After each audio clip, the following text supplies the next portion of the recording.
Welcome to the Captain's Quadrant. I'm your host, Captain Joe Dove. With me, as always, my co-hosts, one of two, Admiral in charge of catering, Jason, this time. But we are not here to talk about just Star Trek. We are here with our special guest, Sean Ferrick from Trek Culture. What is going on, sir? Thank you for joining us. Oh, thank you so much for having me. I am already loving this pod because, the production quality is amazing. It's so good. Well, a big thanks to our Aussie friend, Jason, who unfortunately couldn't join us because he's doing this thing called sleeping, because he's in the future on the other side of the world. So Christmas was tough on him. He had to visit every house in the world. Yes, he does. Reminiscent of Santa Claus. We're going to get right into it. First of all, thank you again for joining us. And just tell us a little bit about yourself. Can you tell us how did you get started into podcasting? Well, thank you so much. I really, really appreciate the invite. Thank you for allowing me to come on and spew my manifesto. I sort of stumbled into it.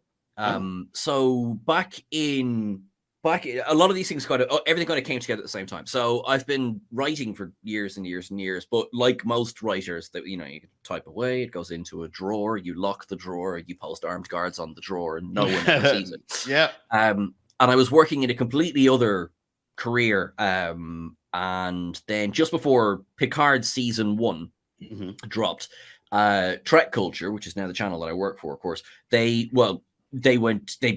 existed. That's what I was trying to say there. So What Culture, they have been going for a while. They had tested the waters. Turns out there's some Trekkies online. Yeah, a lot of us. So they were like, we might do a Star Trek channel. And they put out a call for contributors. So I was sitting there. This was February of that year, and the ad goes out, and I did that thing. Imagine you know the cartoon when they walk in and they take the help wanted sign out of the window. Right. Yeah. It wasn't far off that.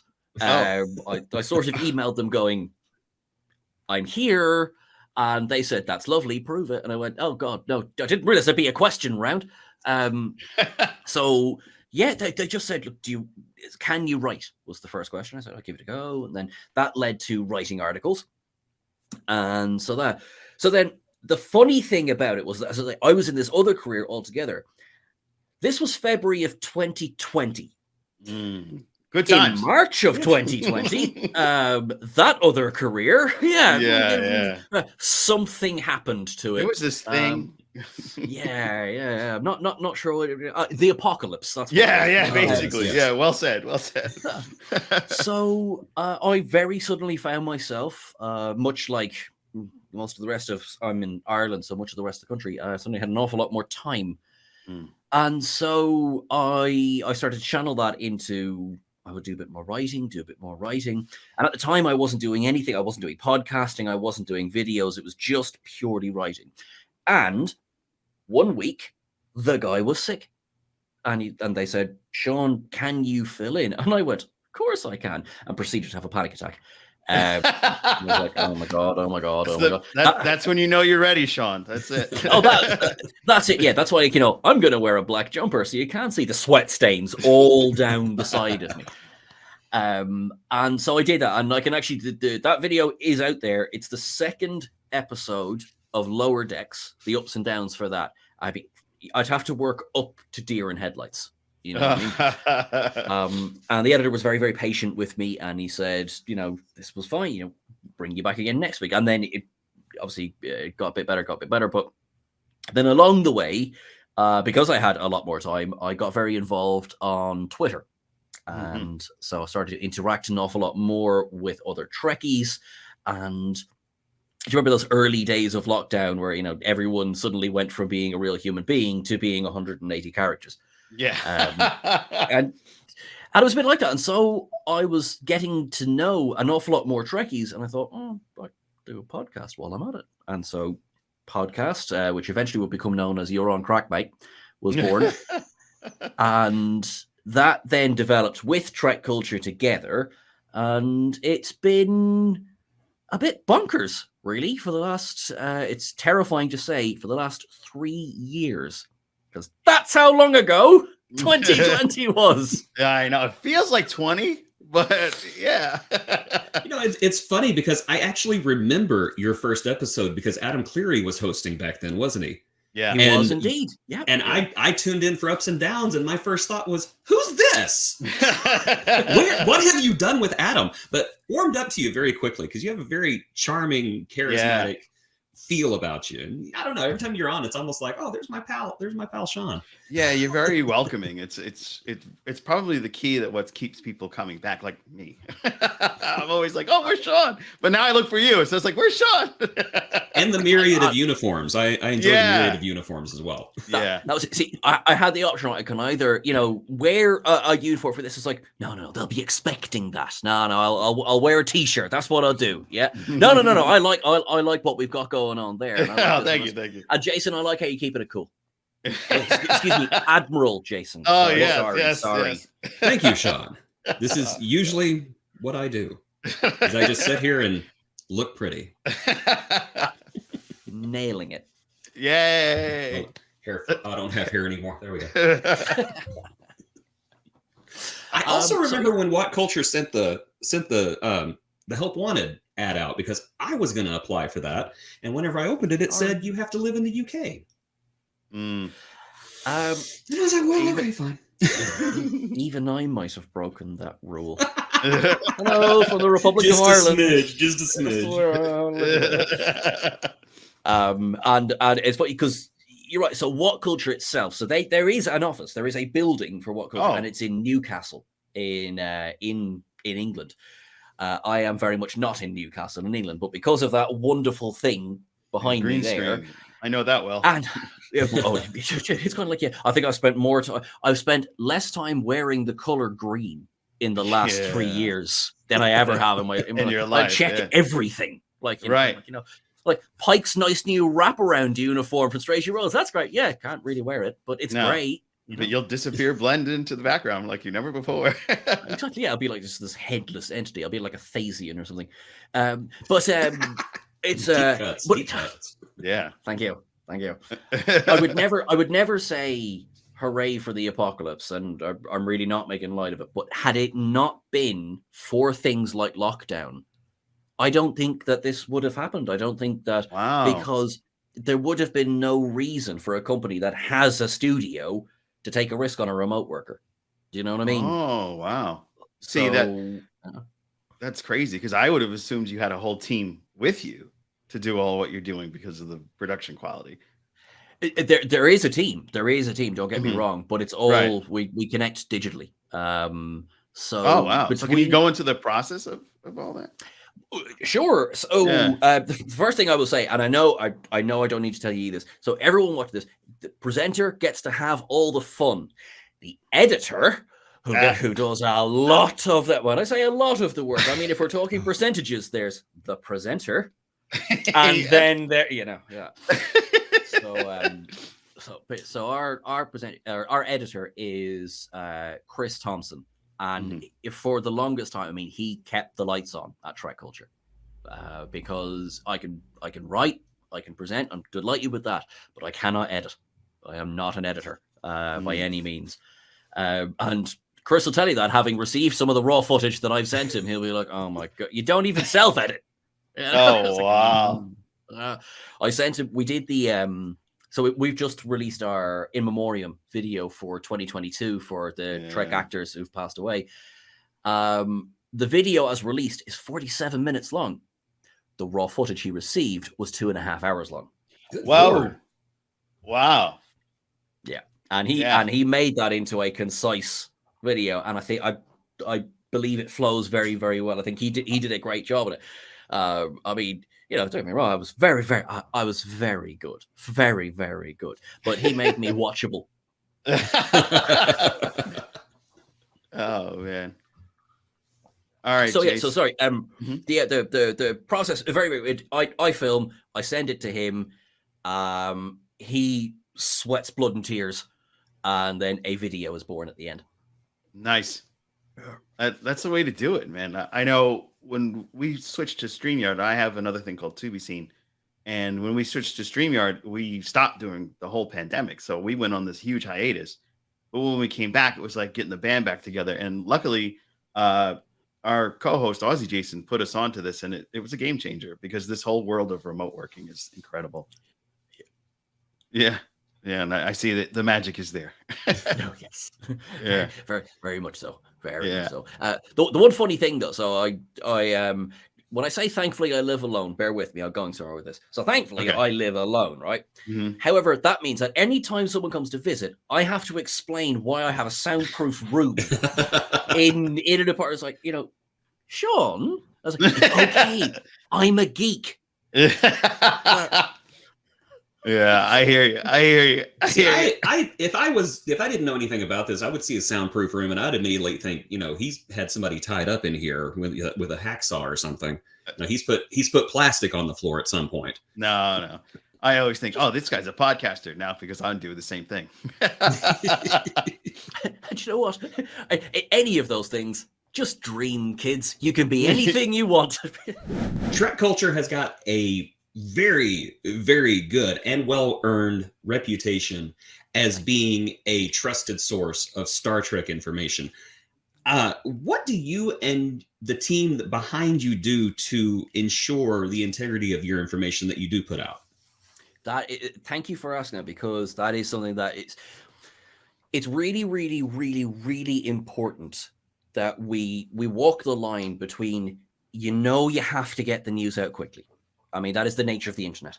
If you're not out there first, you do run the risk of falling behind. We live in a click environment. Yeah. So then, of course, you have things like, right, well, I mean, I could just tweet, Admiral Jason pulls down trousers in front of trousers convention. No, there's no photos, but I swear it happened. It definitely happened. Yeah.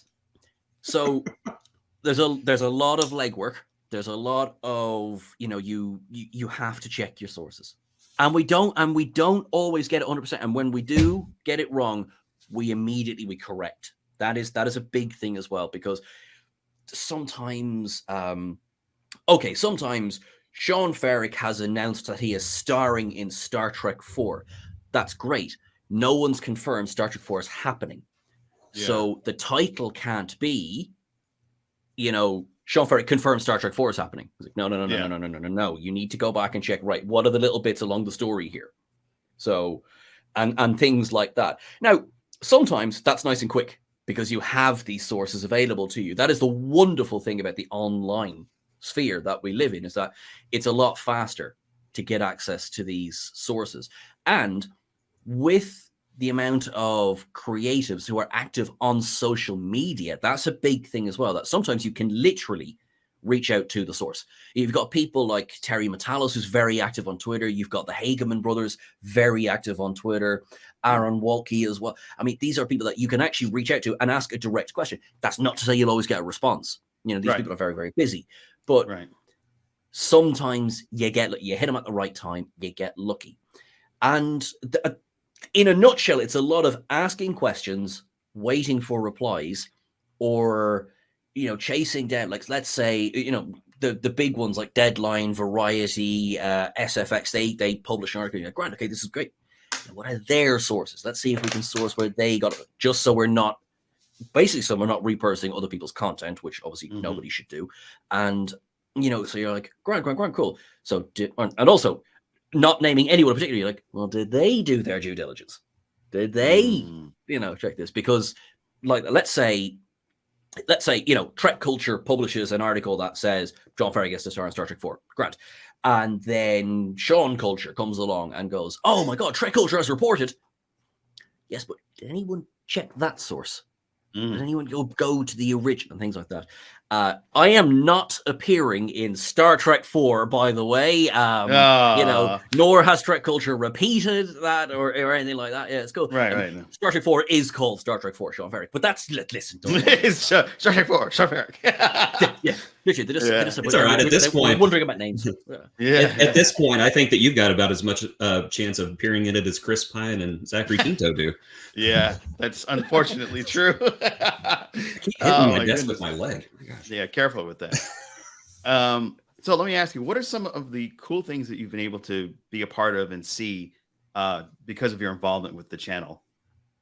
Were you able to go to any cool cons and meet rub elbows with some like Patrick Stewart? No, I have not met Patrick Stewart. Okay. And unfortunately, that restraining order, it's really ironclad. Like the man's got good lawyers. He's got good lawyers. Does. What are you going to do? Trek culture, one of the wonderful things about Trek culture is because there's so much work has gone into it, obviously not just for myself, and although Chris does so much, not just from Chris, there is a lot of contributors, like there's a lot of names go to Trek culture. Thankfully, there has been a nice reputation to it, which means there has been wonderful, lovely, lovely people who have reached out to us, which has been great. So, no, obviously, don't worry. We've done a lot of cold calling. We've done a lot of like, oh God, Trek culture's back. Oh, just all right. Can we send them a soundbite or something so they'll leave us alone for? Oh wow, there is a bit of that, but because of that, we have been able to reach out, and a lot of people have given us their time, which has been very nice. People like we've done a series of videos on like secrets of the starships. One of our writers, Paul Sutherland, has done just like the man is scary when it comes to how he gets this information. I've been told I legally can't tell you how he gets that information. Oh, okay. But Doug Drexler sat down with him and discussed the process of creating the NX-01, and that is something that's been incredible. We were able to speak to like the Hagemans about the process of how Prodigy came to life and Aaron Walke, things like this. And it's because with a little bit of like, we felt a bit boldened. Some people, they want to talk. That's the nice thing. So people want to talk about the work that they've done. They're very, very approachable. Now, my work with Trek Culture put me in contact as well with another lovely group called, I have to pronounce this correctly, Gaze in Space. That's awesome. They are. That was done well done, by the way. Yes, that was it was very awesome. well done. Yeah. Thank you. They've told me that as long as I pronounce it correctly these 3 more times, they'll let me see my family. But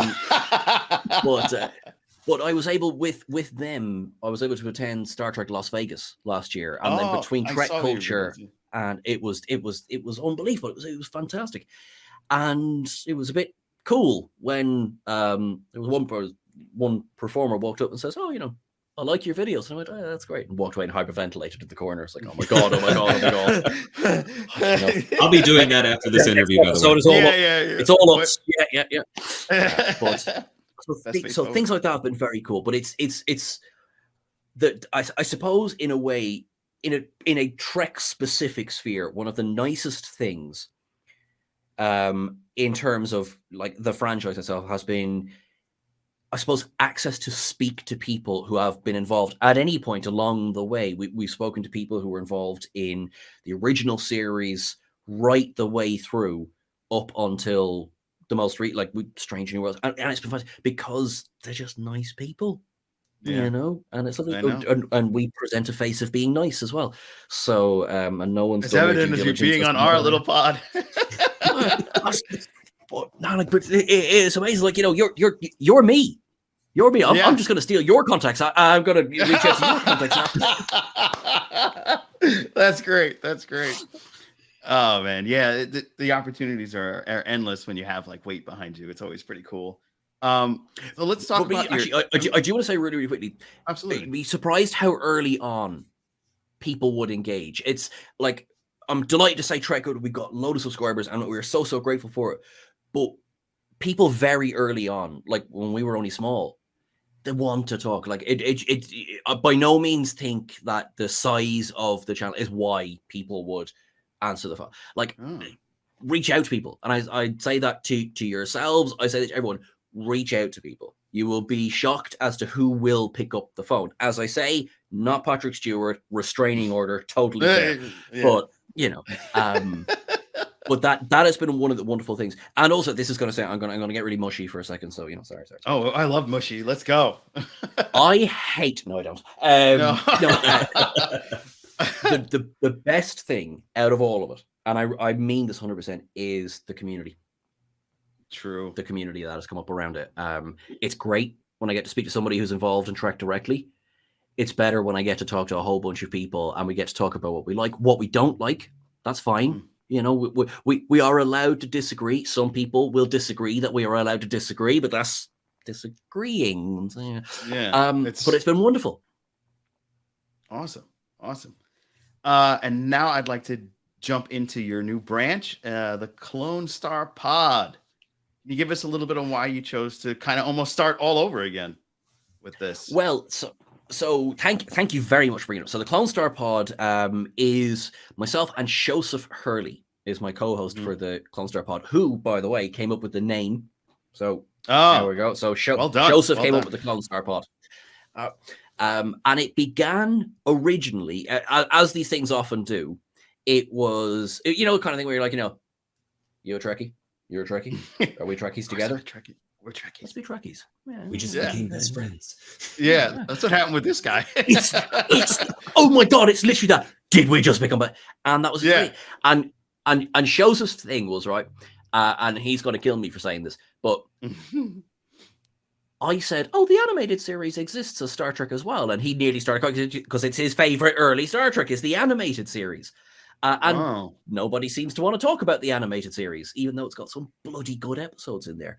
And so we were chatting away about that. Are we animated series fans here? Oh, absolutely. We did a Excellent. whole after show. Every show we talk about Prodigy, Lower Decks, but the original. I was complaining because series, we haven't talked about the animated series. I was actually doing it in our last podcast. I was complaining we've never done an animated one yet. Yeah. When we do the Agony, John says we have to do an animated one now. Yep. That's yeah. That's right. It's got to be done. Yeah, and you definitely have to do an animated one because with Strange New Worlds and Captain Robert April, you've got to do an episode on the counterclock incident, written by Fred Bronson, who I thoroughly recommend you reach out to because he's bloody lovely and he's on Twitter. Oh, okay, very cool. So now we got notes. The man who created Robert April. Yeah. Oh, that's awesome. Very awesome. I always it bugged me that April was only in one episode of Strange New Worlds. They haven't really gone back with Admiral a couple of times. Has he? Yeah. He was in. He was in the pilot. Enterprise Bingo. Yes, he was. Yeah. Oh, okay. Yeah. Good call. You're embarrassing me in front of Sean. I'm gonna get it later. Fine. Cool. It's fine. Not a real Star Trek fan. Yeah. I've only saw it 3 times. Just give me a break. Listen, yes, until you've watched Strange New Worlds 10 times per episode. Yeah. But so Clone Star that came out of that. So we got on very, very well. We decided we'd sit down and do a pod, and we sort of got what are we gonna do? And Joseph came up with the idea of let's do season by season. Let's go. We're going to start original series season 1. We'd each pick 5 episodes because there's so many episodes, and we would do. I don't think we really had any idea how long each episode was going to be when we started. The average now. The interview episodes are about an hour and a half, and the main episodes are about 2 hours.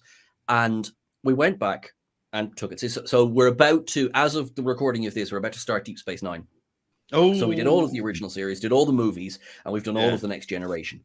And it's been fascinating going back because we would deliberately try and pick episodes that we hadn't, kind of season 1 of original series. What do you think straight away? You think Balance of Terror? You think City on the Edge of Forever? Where No Man Has Gone Before? Man Traps? We're like, let's do some of the other ones. Yeah. We'll try and do the Corbomite maneuver, for example, which is great, but I don't see many people talking about it. Things like that. And you kind of, do you know what my biggest takeaway from that rewatch of the original series was? Tell us, please. Shatner's not actually as bad as people say he is. He's not. Yeah, he's not. He's really not. Yes, there are some moments, but it's not like it was it's not 79 episodes of Shatner. Right. Right. That's a good impression. I believe we just became best friends. Yes. Yeah. You got friends across the pond here. Yay. Yeah. I totally agree with you on that too, with Shatner, and just rewatching, you learn so much. One of the Agony Booth episodes was the original episode that I remembered seeing with my mom when they used to do, in the States, we used to do New Year's marathons. And they used to do all the original series. It was every year original series from beginning to end, first episode to the last episode. And I remember watching Way to Eden once with my mom, and that was the one that we'd always skipped. And then it came up upon the Wheel of Agony, and I had to rewatch it again. I was like, this wasn't as bad as I remember, but this was pretty out there. Oh yeah, it's one of It's bad. It's hard to watch. It's bad. It's hard to watch. I have the dissenting opinion. I think that it's garbage. I'm sorry. Oh, there's an episode of Star Trek you don't think is good? Surely not. I know it happens. It happens. Yeah. Well, speaking of which, speaking of Star Trek episodes, right now we're in what I would call, at least the me of 20 years ago when Enterprise went off the air, we're in an age where we have got 5 Star Trek series, 6 if you count short treks, because I'm holding out hope that it's coming back one day, airing at the same time. My question to you, Sean, is do you think that this business model is sustainable? And do you see any kind of danger in what Paramount is doing with the franchise right now? Just saturating us with all this content? It's a really interesting question. Actually, I was having this exact conversation with someone 2 hours ago. But it's actually because the fear is there. Like, I look at Marvel at the moment, which 5 years ago, there was no danger of Marvel fatigue. It was amazing. It was incredible. It was doing these wonderful things that had never been done before. And now they are still super successful. But hang on, wait, what series am I supposed to be watching? Hang on, what's going on? And there is that fear.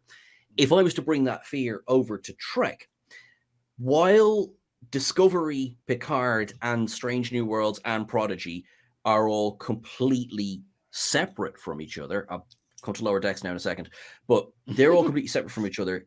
You still kind of you worry about, you miss one. The positive being that they're generally airing consecutively, as opposed to like at the same time, because for one thing, we'd never get through a bloody episode of Ups and Downs. There's been a couple of weeks where it's like we have to make a call. Which episode are we covering first? So there was I think one of them overlapped. Like Discovery overlapped with Picard, and then Picard overlapped with Strange. That was tough. That was a bit like. What do we say for? So, as a general rule of thumb, you do season finales and season openers will take precedence. So so let's say if there's on the last 3 episodes of one season, but the first episode of the new one is going, you do the first episode first. That's something I've learned in the last couple of years. I just learned it now. Oh no! I've given away my secrets. Chris is going to kill me. My very long answer is that I am very aware that franchise fatigue can be a thing. Where it's different from, I think, the feeling in the air when Enterprise was on, was Enterprise saw the end of 18 straight years of Star Trek, from Encounter at Farpoint right the way through to These Are the Voyages, which is on the wheel. I would imagine it has a few spots on the wheel, but not as many as Code of Honor. Well, fair. I mean, use an episode that paints everything wrong with everything ever. It's Code of Honor. Whereas now we only have 2017, so we're 6 years. So there's a lot of content, but it hasn't had as much time for us to be like, well, it's time to be hitting the old dusty trail. Even Marvel, I think we're coming up to 14 years now. That was 2008 was Iron Man. Wow, it's been so long. I know, right? Iron Man and The Dark Knight came out the same year.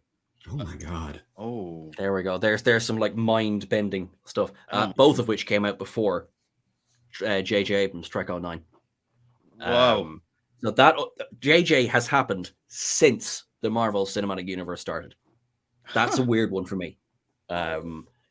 So I feel like this is like learning that Marilyn Monroe, Dr. Martin Luther King, and Anne Frank were all born in the same year. It's like that same history mind blow. Exactly. Do you know what the best thing I heard there recently was really just totally random, not to do with Star Trek at all, is that what was it? George Washington died before 1800, and the first dinosaur fossils weren't found until after 1800. So George Washington never knew about the existence of dinosaurs. Whoa. I had heard that. That's I crazy have to not think heard about. that, and I love history, so that's amazing. Yeah. I don't live far from, this is like sidebar, but I don't live far from Philadelphia where they have the Liberty Bell, and I found out that they recently decided they were going to build something on top of the mall there, and when they dug it up, they found one of the George Washington homes, and they found all the stuff that was just buried underneath because America loves to destroy history. So that's one thing you learn. No, that didn't happen, and they just kind of paved over it, and that just blows my mind like that. That's, to me right now, you just blew my head. Like, Prodigy just finished its first season, and for us, it's considered to, in our crew, it's considered to be one of the best first seasons of Star Trek ever, in our opinion. Agree. Which is especially wonderful because it's targeted for a younger audience. It's kind of cultivating the young kids to pull them into what we love about Star Trek. What are your thoughts on the show that, many young people are getting this world of Trek from that? And do you agree that it's a really stellar first season, even better than Strange New Worlds, possibly? Funny you should mention Strange New Worlds, because I was going to say, at the moment, they're the two vying for probably best first season, possibly overall of all of the Star. I know TNG season 1 is obviously beloved, and anyway, Prodigy's first season. Prodigy's first season, they came out, they had a strong vision, they had a strong storyline. It's one of the better ones for having a consistency to it. I compare it to, I would say, of the Trek that I call it the Berman era, the Rick Berman era Star Trek, the best first season is Deep Space Nine. Yeah, I agree. And that probably still has the best pilot episode overall. I am very much open to discussion on that one, but I would argue Emissary is probably the best pilot episode. But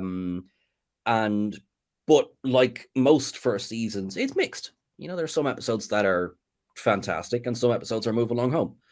And then you've got Prodigy, and I don't have any episode where I would be like, eh.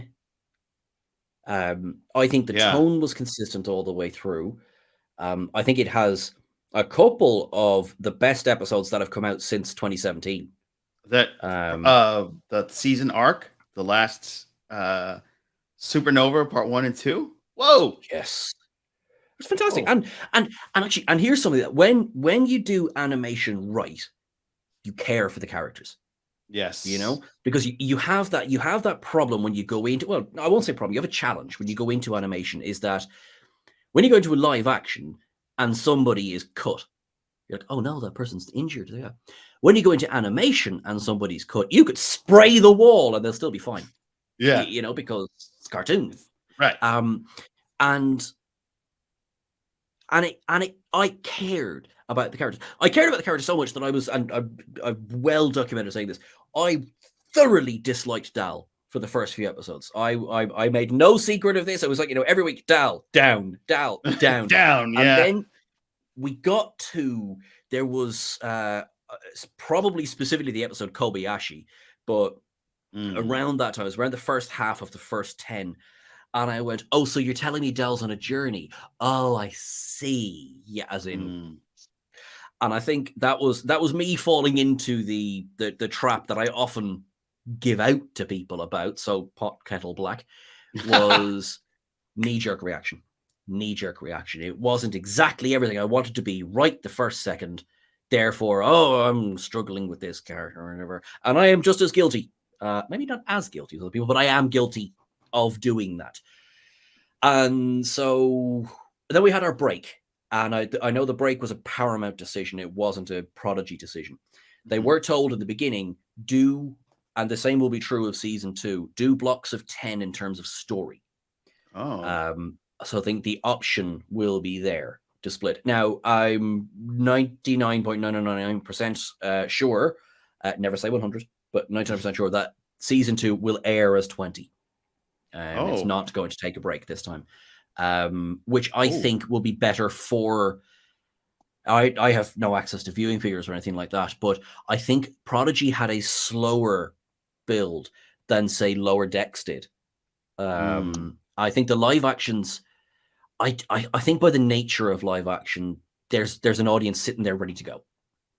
I think Lower Decks came out. I mean, all of the marketing was very, very clever for Lower Decks. I mean, it was pure. We knew it was going to be side-splitting comedy from the beginning, and also you had the kind of the Rick and Morty connection as much as you had the Star Trek connection. There was an audience there. Prodigy is new. Like Prodigy's brand new. We don't know these characters. Yes, okay, we know Janeway, but it's off in the Delta Quadrant. It's not like we've got, we nip into Starbase every week. It's a difficult show. And then you also have like, hey kids, do you remember Janeway? Of course we don't. We're 5. Who's that? Who's the nice lady? Yeah. So it had all these challenges. I think word of mouth has helped. I think the second block of 10, I think the audience was bigger, and I do hope that will continue to grow. Now that we'll have however long it is until season 2 comes out, I don't know. Unfortunately, I don't have any exclusives to drop. I have no idea when season 2 is coming. It hopefully will be next year. This year, we're in 2023 now. Yeah, that's right. Yeah, I keep forgetting. But I'm still signing 22 on my checks. You're still signing checks? Somebody said that to me the other day. I said that to you. Yeah. You do know what year this is, right? My apologies, gentlemen. We just had a blackout here. Oh, I was wondering if your lights are off too. Yeah, so I'm trying to get back on right now. Power's back on, but I'm trying to get my computer booted back up. Is it cold again in Texas? Is that what happened? No, it's like 70 degrees outside. Oh, wow. So what happens, Sean, here in America, they don't properly set up the electric grid. So every time it's cold in Texas, they lose power. So, first of all, I'm sorry that you're going through that. Yeah, of course. It's like Texas is also Afghanistan at the same time. Like, it's weird. Well, I mean, no, but we're I suppose our only comparison is that we're temperate all year round, right? So we don't tend to get extreme of extreme. Like the hottest record, I think on record in Dublin happened last year. Yeah, climate change isn't real, but it was 32 degrees Celsius, whatever that works out as in Fahrenheit. 100. And I was like, material. He was like, "Holy Mother of God, this is awful." And of course, we don't have air conditioning. Why would we? We're Ireland, But then on the flip side, we don't go into the extreme cold. So if one drop of snow lands on a road, on a mountain, somewhere in the west, the country shuts down because we do not have the infrastructure for dealing with snow. Wow. Yeah, it was 96 degrees for you. So, and warm. That's very warm. Yeah, that's our calculation. Yeah. So for us, we got up to, I want to say 40 last summer. We had one day that it was just like death. You know what I mean? It was, I felt like I was melting. Oof. Nothing like climate change. All right. Are you good for questions, Jace, or do you want me to?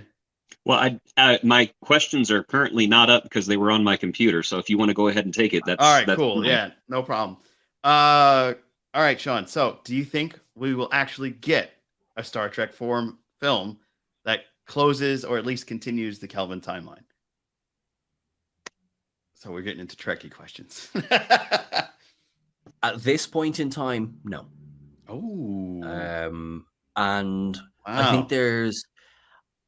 I think the behind the scenes team would be back sooner than the ones in front of the camera. I think it's not that I think they don't want to come back. I just think that everyone's gone off and done other projects. Everyone, a lot of them, their star has risen to kind of like, oh, good Lord, we can't afford you levels. Oh, yeah, that's true. Didn't even think about so I know there was the discussion with Hemsworth and Pine about a year and a half ago that there was, it was back on. It's off again. So Hemsworth obviously being one of the most, expensive actors in the world at this point, to do with that little lightning character he plays in that other Marvel, something like that. Or something like that. They're going places. Yeah, something like that. And like as a fan, I'd see it. I like the JJ films quite a bit. So do I. I particularly like 2009, I thought that did a I will say this right now. We would not have Discovery, Picard, Stranger, any of those. We wouldn't have it if 09 had flopped. That's true. Very true. Yeah. That would have been the end of the saga. Yeah. It would have been, because they would have tried a big experiment and it wouldn't have worked. And their only thing to go on prior to that was the last TV show been cancelled. There's a phrase I hate, but unfortunately it makes sense. You're only as good as your last job. You're right. Which is why for a long time Enterprise got tired with These Are the Voyages. Yeah. You know? Yeah. And Nemesis. Poor Nemesis. Exactly. That was pre-2009. Yeah. Nemesis was the last Star Trek film. Yeah. Sorry about that little hiccup there. We had to switch and move and stuff. But yeah, I just dropped my phone. Oh goodness. Hold on 1 second. You're watching in real time how the show actually happens. I love it. Yeah. I love it. Yeah, I usually get disconnected about once every couple of weeks. Okay, that's passable. Yeah, that's better. Okay. So yeah, just out of curiosity, my apologies. What did you feel about Nemesis? Our power cut. It's all good. What did you feel about Nemesis, though? Just out of curiosity. There are as an enjoyable film, it isn't. Mm-mm. It's not an enjoyable film. I wouldn't sit down and be like, oh great, let's watch Nemesis. Because there's so many things that I think they're just like, oh, okay, that didn't work. But I think one of the main things for me is you could see how tired everyone was. Yeah. And particularly for them, they were 15 years on the go, 87 to 2002. Yeah. And that's doing the same job. And I remember the interviews around then, there was Patrick Stewart, I am not coming back. I am done with this character. And a lot of them were like that because I suppose it's different for them. They've had to stay in shape for 15 years. They've had to look a certain way for 15 years. And also, presumably, we'd all be like, oh my God, I've got a job in Star Trek. Yay. They're always like, oh, I can't do other jobs. Yeah. Like 2002, sure, we'd had the first 2 X-Men films, I think. Mm-hmm. But I don't think we didn't have The Last Stand at that stage. Correct. So even his Professor X career hadn't really, started. Well, I suppose, okay, it had, but you know what I mean? It hadn't really gone anywhere taken near off as much like as it is. was. Yeah. Now, all right, you had people like LeVar Burton and Jonathan Frakes had done very well behind the camera. But then there was other things as well. So that's one aspect of it. There are things I have to praise. I had this conversation with someone the other day. Picard standing in the Romulan Senate. I think that should get far more exposure than it does. I think that is such a crucial moment in Star Trek history. And I think Patrick Stewart plays it really well. I think Tom Hardy was dealt a very rough hand. Mm-hmm. Absolutely. And I think I'm not just saying this as a Trekkie. I think he did the best he could at the time. Right. Obviously, he's thankfully gone on and done so much. I don't think we'll be seeing Shinzon again. I think Tom Hardy has done his time in Star Trek, and yeah. But I think they did the best they could. There's plenty of issues, and there's plenty of if you hadn't done that, and if you hadn't done that. My 2 biggest reasons why it's my bottom next gen film. One is kind of silly directing choices, which I'll put that at the director's feet. But the other is the completely unnecessary inclusion of assault. So the scene which, I mean, it was bad at the time. It was bad now, but it doesn't hold up at all. Yeah, you're right. It was just because there's so many like story issues for it not need to be there. So let's say number 1, Deanna Troi. Deanna Troi is not a victim the way they portrayed her in that scene. So that, and I know they try and do this thing at the end where she, turns this against him and she's able to find the scimitar because that's not Deanna Troi. She is not a one-note character who is only there for this one reason. And that's what the scene does to Troi in that film. So that's one. But another one is that early on, let's say for maybe the first half of the film. I mean, you know Shinzon's not a good guy, Right. but they try and give you just enough that perhaps he's a bit of a... Could he be talked around? All right, yes, the Romulans said it bad, but he owns it. When I say he owns it, how many Romulans died for your Riemann victory? Too many. If we're going to talk about people with blood on their hands, hi, Kieran Reese, how are you getting on? Do you want to have a conversation? Yeah. You can work. You can work around characters like that. Having him sexually assault Troy, unredeemable. For the rest, like you're just waiting for him to die at that point. You can have a good kind of a face-off, but it's to beat him, as opposed to you cannot redeem him from that point in that story. So I just thought, like, why would you do that? Because now I'm just blow up the scimitar. It doesn't bother to me. Yeah. It's fine. True. Well said. So yeah, Nemesis, great film. The one thing redeeming quality from Nemesis, aside from Data's sacrifice, was when Shinzon was coming after Picard at the very last scene, and Picard pulls the piece of the scimitar and it goes through, and he like pulls himself closer, still tries to get him. I thought that was very like cheesy, hammy fun that I kind of missed. I enjoyed the end credits. Good typeface, good nice font. Yes, yeah, I enjoyed that. Yes. Yeah. All right. Well, now that you're back, Admiral, go for it. Okay. So I have a question, one of my personal curiosities. And as I said earlier, one of the things that I enjoy most about watching you on your channel is the parade of uniforms. So I have to ask, how many do you have? Which one's your favorite and why? How many? I'm going to ballpark it at 25. I think I might have more. It got me beat. I think that's awesome. I know I've got every film repped. So I'm going to fly through this. Right. Motion picture. I've got the away team jacket, which I love. It's one of my favorite jackets. I have Ilea's dress, and you'll find that on a different channel.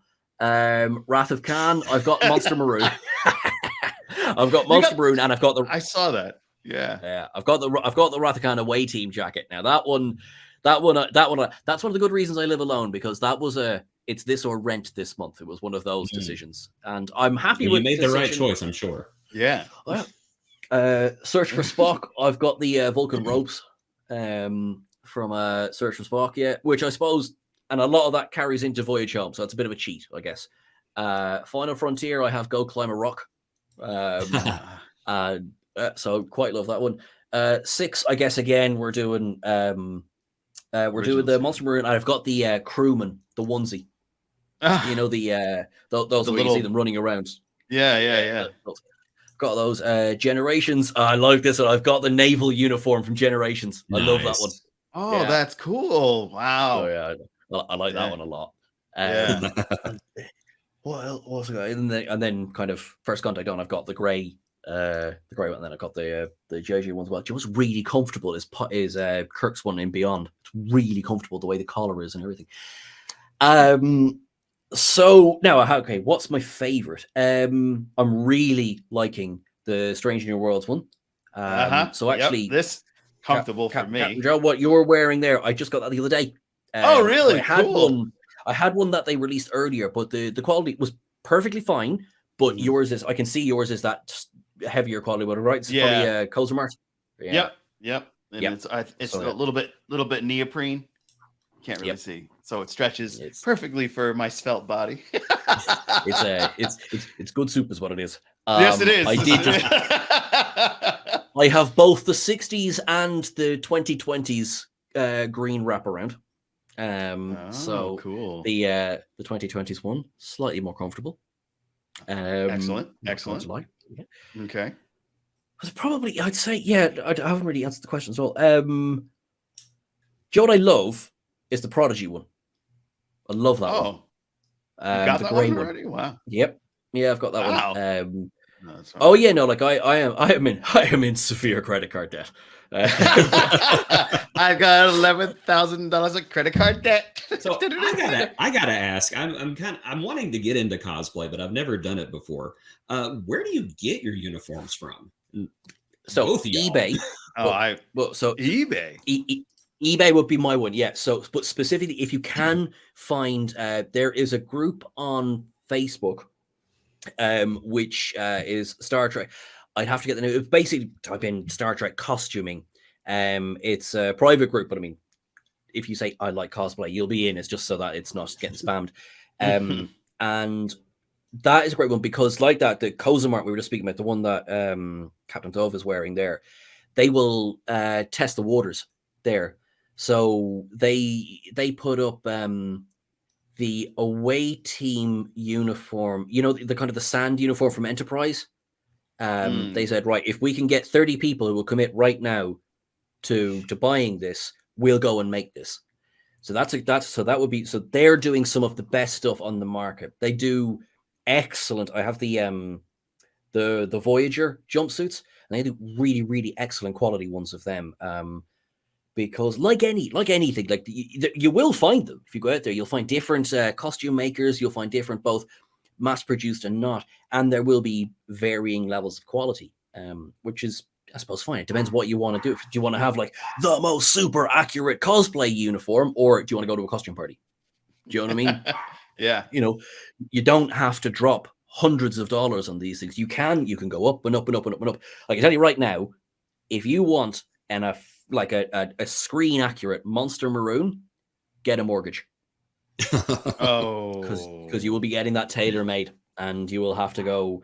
I was lucky enough. I was talking to, so as part of the Clone Star pod, we reached out to Bernadette Croft, who is the costume designer for Strange New Worlds. Oh, wow. And I was just fanboying for the entire thing. I was like, yeah, no, I love cosplay. And she's like, yeah. And we were talking about that.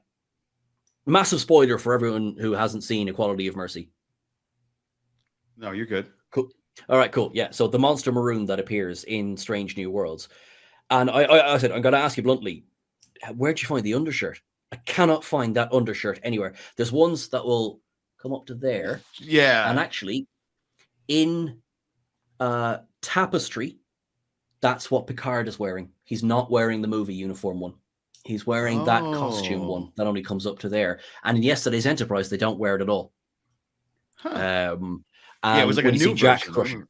Yeah. Yeah, exactly. Yeah. When you see Jack Crusher, he's not wearing it because it seems to be such a difficult piece of clothing to get. Now, they did bring it back in Voyager Flashback. But then again, an awful lot they just went to. I mean, that was only, it's weird to think of it now. It was only, the year after Generations? Right. So Tim Russ probably just wore his uniform from Generations. Yeah. You know? That's probably what he did. Now that you think about it. Yeah. That's probably like, oh, don't and worry. They made a joke about Janeway. Yeah, exactly. And make a joke about the fact that Janeway's wearing one that's too big for her.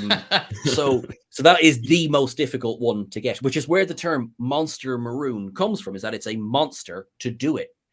Now, there is another channel who we follow, Trek Yards, and Sam Cockings, who's he is, yeah.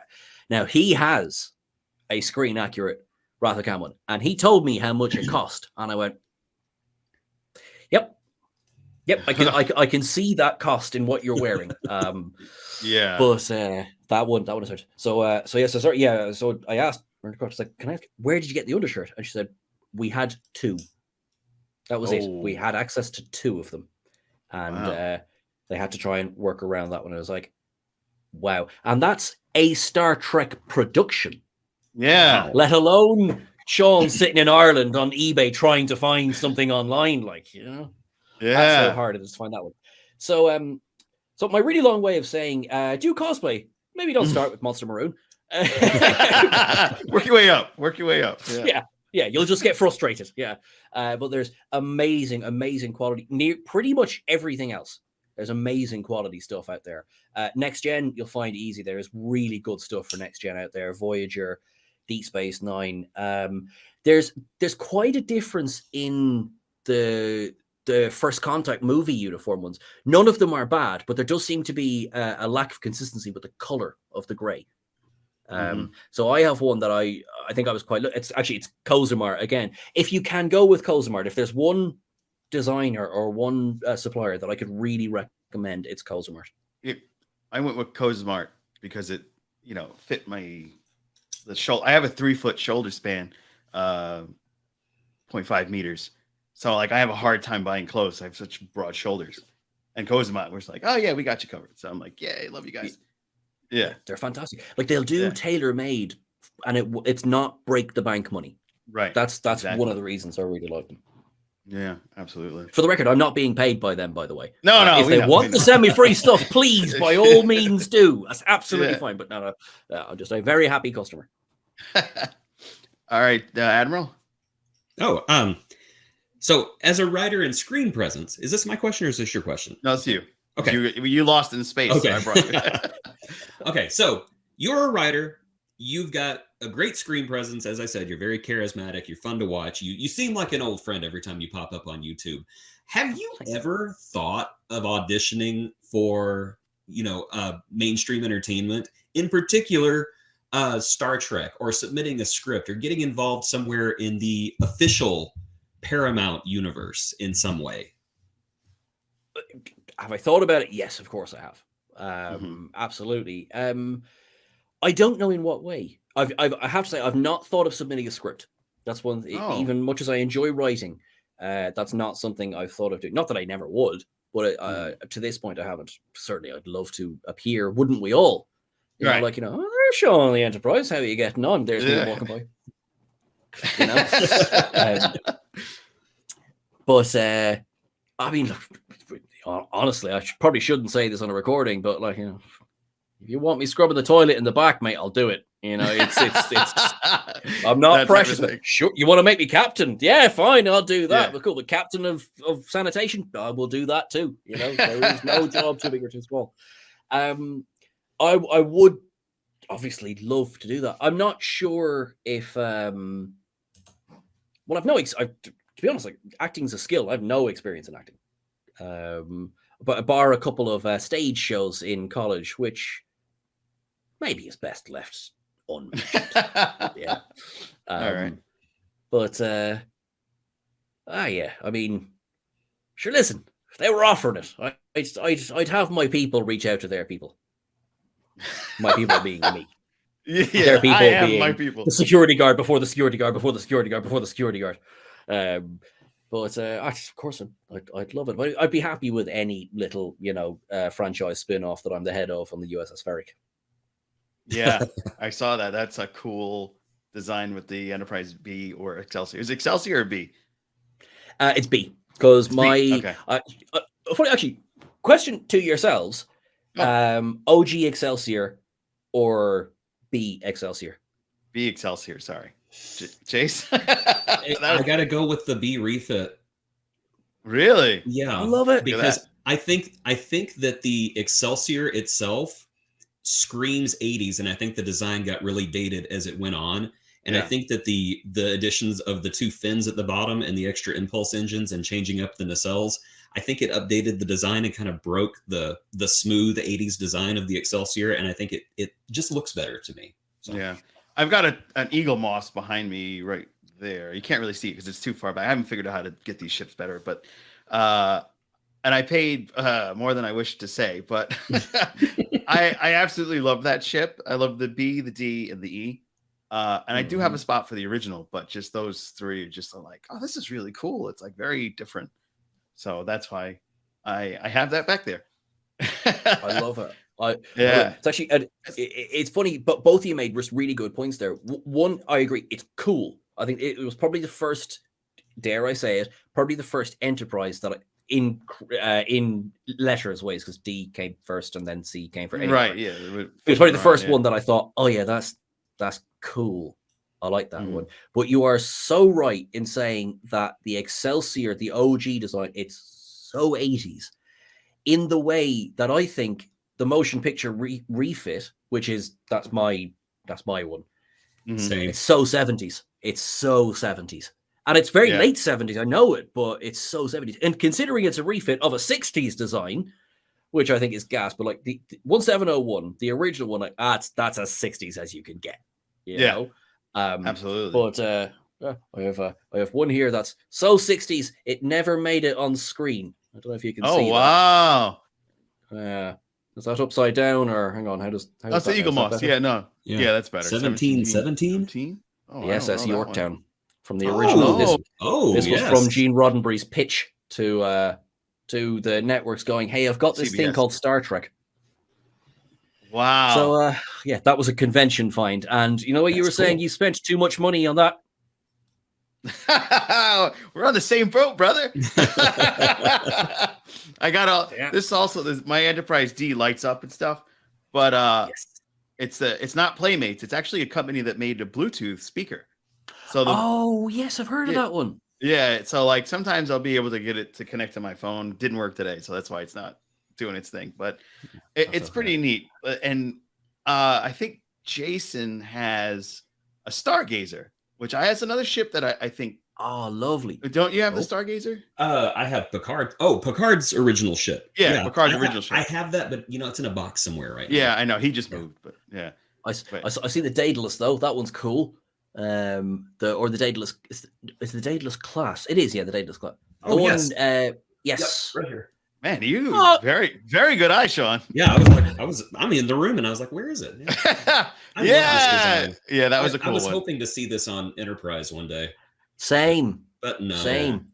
I'm wondering if Beverly is going to be rocking that ship in the upcoming Picard season 3. She will not be. Oh, okay. So you know something that I don't. All right. Another question for you. Which season in the upcoming year, 2023, are you most excited about? Picard season 3. Picard season 3. Okay. Are you? Yeah. I am too.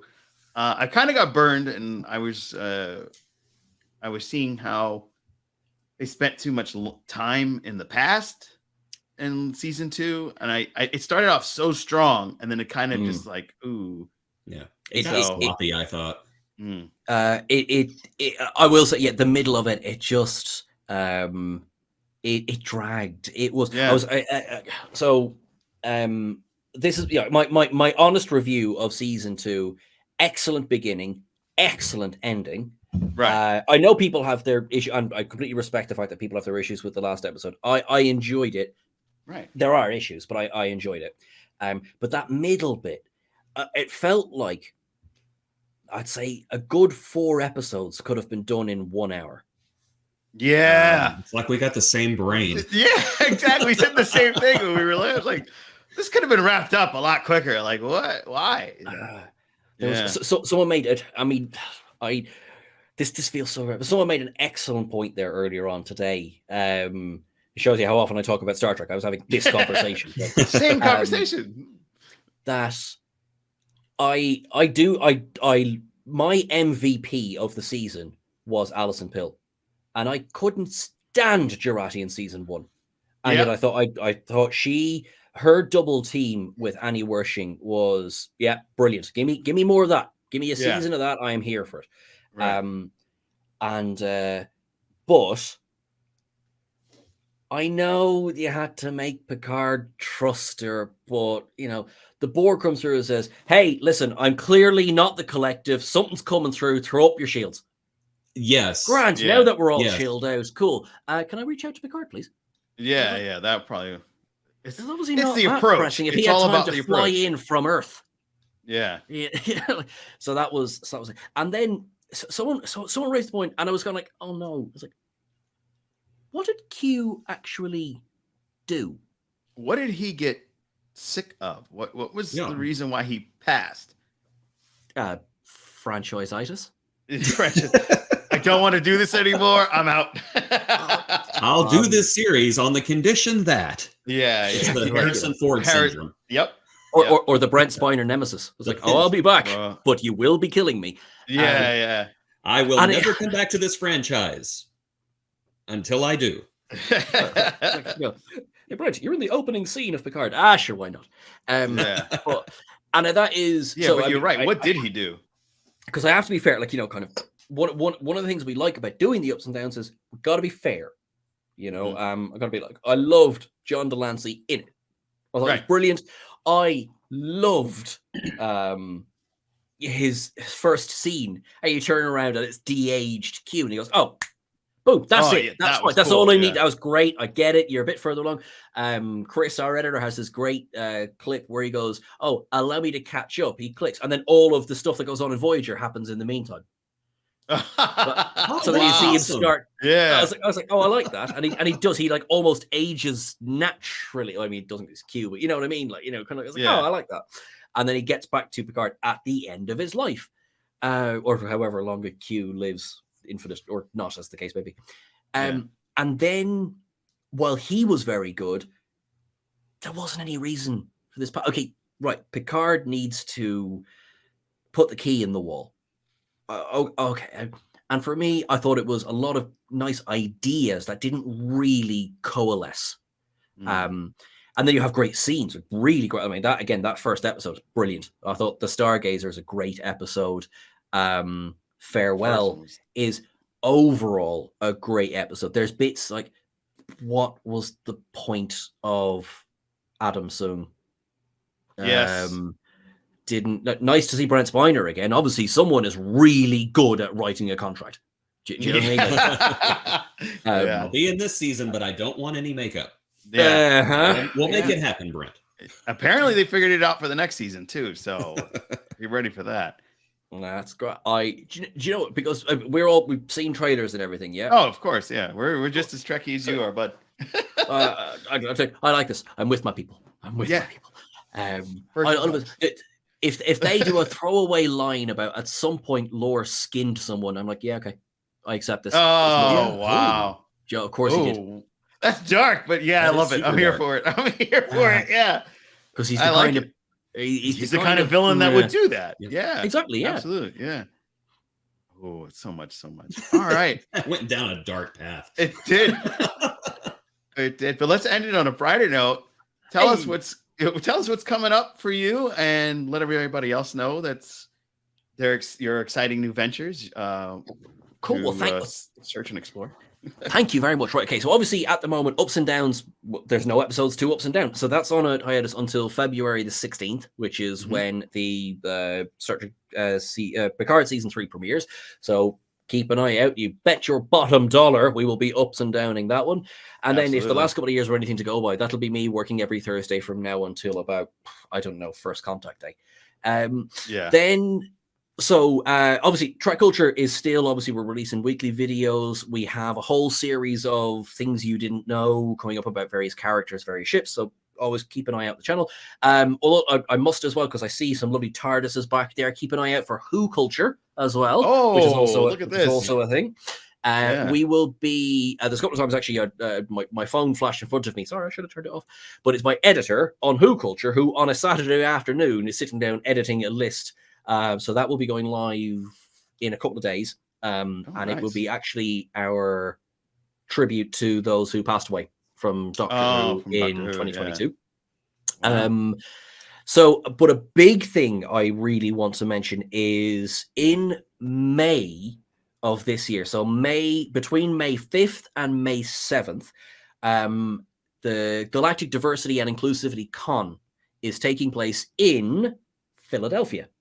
That is being run by my very good friends at Gaze in Space.